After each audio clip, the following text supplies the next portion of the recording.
Hey guys, Jacob with Jacob Comics. Alright, we have a really fun episode. Today we're going to be reviewing X-Men Red number 4 with this really cool Sunspot cover, and we're going to find out whose foot that is right there on the cover. And yeah, it's definitely that's an awesome cover. I love that one. Alright, now before we get dived into the issue, I do want to let you guys know about our 300 subscriber giveaway. Now, when we hit 300 subscribers, we'll be giving this book away. It's the Absolute Carnage number 1, Murder Rose store exclusive variant cover. And all you have to do is like the video, comment down below, and yeah, when we. Wait a minute. We've already hit 300 subscribers. Okay, so yeah, we're going to be giving this book away on, I believe it's, Saturday, July 9th. In the morning, we'll be raffling off the book, and somebody's going to win it. And yeah, so you have until July 8th to like, comment on any one of the videos from the subscription giveaway announcement and opening Walmart packs video like 20 days ago or so. Maybe it's like 30 videos. Yeah, it's not going to bother me at all. If you want to do it, go right ahead. All right, guys, let's get dived into the issue. Now, we got a couple things that we always got to cover before we get completely dived into the issue here. And the first thing is I want to let you guys know that we're going to be going heavy into spoilers. So if you don't want to be spoiled for X-Men Red number 4, that's your warning. And the next thing is we also always want to shout out the creative team, because without the creative team, we wouldn't have a comic book. All right, so we have in X-Men Red number 4, we have Al Ewing is the writer, Stefano Caselli is the artist, and Federico Blee is doing the colors, and we have VC's Ariana Maher doing the letters. And there is a foreword as well, and that reads, Storm, the Regent of Soul and member of the Great Ring, recruited Sunspot and Magneto to form her own Brotherhood of Mutants on Arakko. Magneto challenged the Tarn the Uncaring, a notoriously cruel Iraqi mutant, to a duel in the arena for Tarn's seat on the Great Ring. Sunspot, placing a strategic bet to turn Iska's mutant powers of always winning to Magneto's favor, ensured Tarn's loss and subsequent death. Meanwhile, elsewhere in the cosmos, several other events have just occurred that are sending ripples throughout the mutant community, including the recent assassination of the Shi'ar Empress and Xavier's daughter, Xandra, and the secret of mutant resurrection being revealed on Earth. At planet Arakko, the Great Ring, Magneto is taking his seat of loss, as we saw in the end of number 3, where he defeated Tarn the Uncaring to take the seat of loss. And Aura Sarada, who sits in the seat of law, says to the council, what is the meaning of death? In the circle, to lose is to yield or to die. Death then represents a loss. If you rise again after, it makes no difference to the loss. If a member of the Great Ring felled in the circle were to regain their life, they would not regain their seat. So it has always been. These are questions as old as the White Sword's army of risen dead.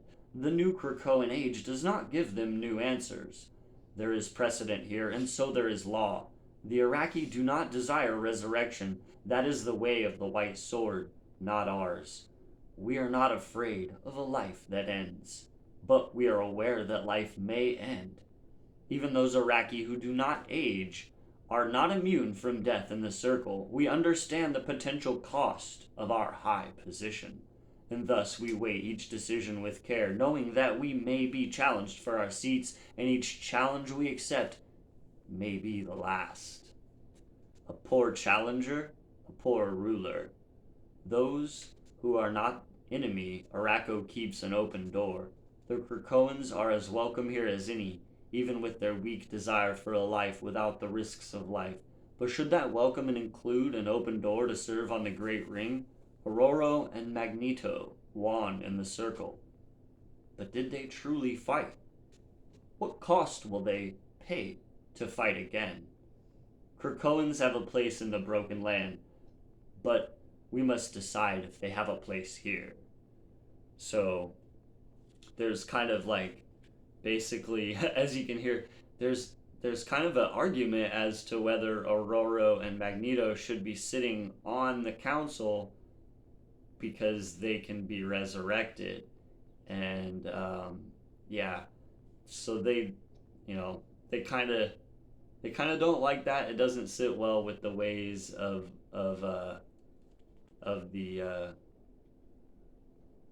alien mutants, and so then we do see Sunspot being resurrected, and then but kind of goes back to the council where there's some more talking about this, and unfortunately, Aurora is not there to kind of weigh in on the matter because she's actually in the proscenium, neutral diplomatic space maintained by the galactic government, meeting with T'Challa, and she says to him, "Still the ruler of intergalactic Wakanda, I see." And the Black Panther says, "Call it a transitional phase. It's good to see you again, Aurora." She replies, "I'm missing important business on Araco for this. Magneto knows where I stand, but even so, I'd rather be there in person." And Black Panther says, "Still, it does give us an opportunity to talk. We said no secrets." "I had to read about mutant resurrection in the Daily Bugle." She says, "Oh, did Gentle not keep you informed in his reports? It was never about state secrets." T'Challa, I didn't want the Galactus protocols or the backdoor codes for Kimio. I just wanted the man I still loved not to lie right to my face. Instead, you put a sleeper agent on Araco because you assumed I was too stupid to figure it out. I gave you your chance to come clean. You chose to keep playing your great game, and I won't live on your chessboard." And he says, "No, neither could I in the end. Nevertheless, the game goes on. Shall we?" As they walk into kind of like this meeting of different powerful people, and they're relaying the information. We have Nova here, and they're relaying the information that Empress Zandra of the Shi'ar is dead, and that her death is probably going to start a war. And then we go back to Arbor Magna where Sunspot was resurrected, and Sunspot, he's kind of talking about this rock mutant who formerly used to be Santo, but then he died, was resurrected, and kind of doesn't have his memories. And so he's wondering why, because Santo came in during the resurrection, which is what we see on the front cover, just to kind of watch it. And so he's curious as to why, because Santo actually used to be his friend. And then we go back to this meeting, and I don't even know who this is, honestly. I'll show you guys. There's this big golden ball thing right here. And it comes in, and they don't ever name it, but it's kind of against resurrecting Zandra because they point out that Zandra's a mutant, and if her death is going to start a war, then why don't we just resurrect her? Problem solved, right? This thing comes in and says no. The Galactic Rim says no, and I can't do that because reviving Exandra will not fix the rot in the Shi'ar Empire, only stay the inevitable. But what it will do is install an immortal dictator on the throne to rule till the end of time. I do not consent to that. So she is not about that at all. Then we go back to Magneto talking with the council about the fact that the council doesn't really like that Aurora and Magneto can be resurrected if they die. And so the eyeball thing that, if it looks at you, you disappear. Says, and now we must decide. Krakoans can serve on the Great Ring, or they cannot. That is the question before us. And Magneto says, no. Respectfully, Aura, no. Krakoa is only a place. The precedent should be universal. Should those who have removed themselves from death's reach rule those who have not? That is the question. And this is our answer. It's called a Cerebro drive. Forge built it. Our Omega Technopath, he tinkers. A similar principle to our larger Cerebro cradles, but more limited. This version does not create backups, it only stores a preset selection. Mental records of Krakoans, the I that lives on the self that draws the soul back to the new body. If souls exist, of course.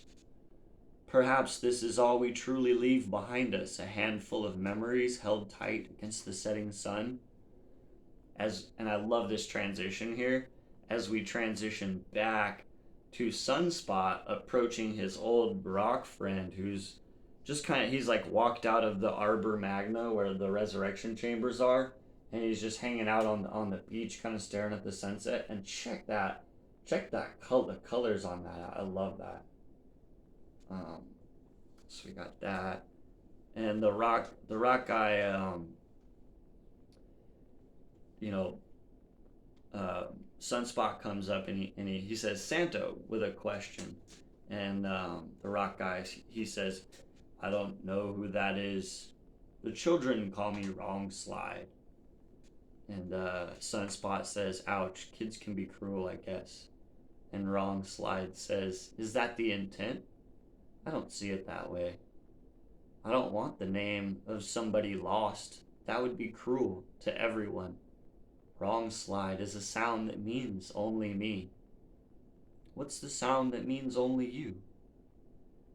And DaCosta replies, well, my mutant name is Sunspot, but I prefer Roberto. And Wrong Slide says, Roberto. Did you know Santo? And the Sunspot replies, I did. His death, it hit everyone very hard. It was so arbitrary, casual even. One day he was here, the next, he was so full of life, Wrong Slide. It doesn't seem fair. It just doesn't seem fair. As we go back to the argument about whether or not Xandra should be resurrected. And Nova also kind of weighs in on it and agrees that as he says, I quote, everybody dies, that's just life. And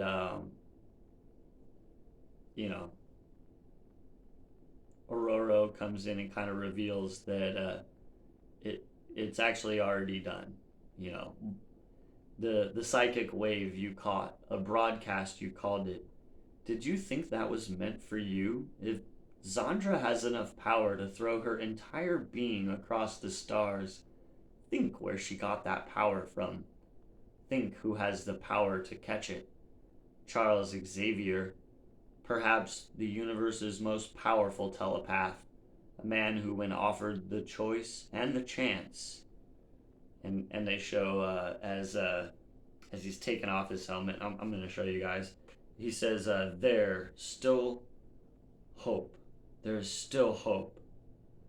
Hope, convene the five now, he yells. Sinister, construct this DNA sequence at once. At once! And as we can see that he's just received basically the information that his daughter was murdered. And so he's bleeding at the nose from using the using his helmet, Cerebro helmet, and just like ready. His eyes are even white, ready to have his daughter resurrected real fast. And so then Aurora says, I appreciate Oracle calling this meeting. It's good to know these things early, but there was never a debate to be had over this Orbis Stellaris. Mutant kind does not need your permission to live or to thrive. Understand that, and perhaps our miracles will surprise you less. Good day. And as she's walking away, Nova kind of follows her and she says, "You have something more to say, Nova?" And he says, "Just that there's a lot of instability in the air right now. The reckoning, this latest thing with the Shi'ar. My Nova sense is starting to tingle again. My therapist says I fixate on things, and I do. But I still think we're trending towards something, maybe a big something. And I think Araco, the diplomatic zone, might be the focal point. Mind if I come over for a visit for a while?" She says, "As long as you like, Richard, you'll fit right in. And for what it's worth, I think you're right. Trouble is coming from all directions. Having your perspective certainly won't hurt us." And Rockslide says to Sunspot, "I hurt people by being here. They see me and see their friend, then they remember. And it hurts them. I see it hurt them. I'm a hole in the world, a tombstone for someone they wish was here. That isn't fair. It's not fair that I make people sad when I'm so happy. It's so beautiful to be here, Roberto. Just to be here. And it only lasts so long." And Sunspot says, "Even with the 5, it only lasts so long. That was the lesson Santo taught us. Death can be denied, postponed, gained, but it can't be avoided. Everyone dies. That's just life." And like, some great artwork that made me totally fall in love with this new character. Uh, he turns and look at his face there and his expressions, and he's just like, yes, it's life. And and then we go back to Magneto trying to defend the resurrection protocols on the council and Iska the Unbeaten says, "Haha, is that what you offer us, Magneto? Your Krakoan version of immortality? A life so small you can keep it safe in a box. Do you think we want that?" And Magneto says, "No, Iska, and neither do I." As he destroys his and Aurora Storm's mutant resurrection like memory thingamabobber. And he says, "That was my backup and Storm's, the only copies, and no more will be recorded. We too no longer have the Krakoan insurance. If we are to defend Araco, we must be of Araco. We understand the logic, we understand the cost. There are other ways back, of course, other doors. My daughter built one, but to come that way, you have to want to return. As Aurora said, to everything a season. I find myself in autumn, and I fear winter. I've seen what comes in with the cold of centuries. What can hide through life after life, even from yourself. What would I become with endless time? I fear it, Iska, I fear it. I do not fear a life that ends." And back to Rockslide and Sunspot. I think that's his name. I like him though. He goes, "I think I want to die in another world." And Sunspot says, "Not right now." And the rock guy says, "No, not for a long, long time. But when the stone that's me is slowing on the water, then I'll go through the gate. And when it is my time, I'll lie down in the flowers and give myself back to the everything. And the 5 will bring back someone new, and they'll be alive. They'll see what I see. They'll see the beauty. I'll have shared it." And Roberto says, "Can I ask you something, Wrongslide? Have you been to Araco yet? And check this one out, guys. It's almost like a picture of the sky." Dead serious. I'm loving the artwork in this book. But yeah, just gonna hold that for a second so you guys can. Yeah, this is awesome, right?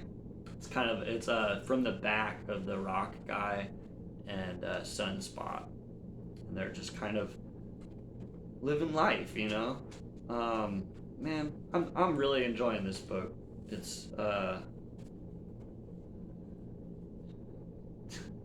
it's thought provoking, honestly, and there's just kind of that this issue got really thought provoking. Like a you know big stuff happened in 1 and 2 were kind of like some setup. Big giant stuff happened in 3. This one's super thought provoking and definitely makes you think about um, death, life, you know, enjoying life, living life to the fullest, and taking advantage of every moment that you have, because we all only have so long on this earth. And yeah, no, it's a very poignant story, and yeah, I thought they handled it well, and obviously as you saw me goo-gooing over the artwork, I'm definitely enjoying the artwork in this issue. Some of the backsplash, the by Federico Blee, the colors. I really love the colors on a couple of the panels, and that last one, especially love that one with the starry sky. That's amazing. It looks like a picture almost. It's really awesome. So yeah, no, I'm definitely loving that, and the story is really good, and I'm excited to see where it goes from here. So I give X-Men Red #4 a thumbs up. Yeah, that's what I have today, guys. Happy 4th of July. So we did X-Men Red #4 on the 4th of July. Hope you guys go out and enjoy some fireworks and everything. I know they had them here in my town last night, so we went to go see some fireworks. It was really cool. Yeah. All right, guys. Remember, like, comment, and be subscribed to the channel for your chance to win the Murder Rose variant. And we're going to be giving that book away on Saturday, July the 9th. All right, guys. Have a great day, and we'll see you tomorrow.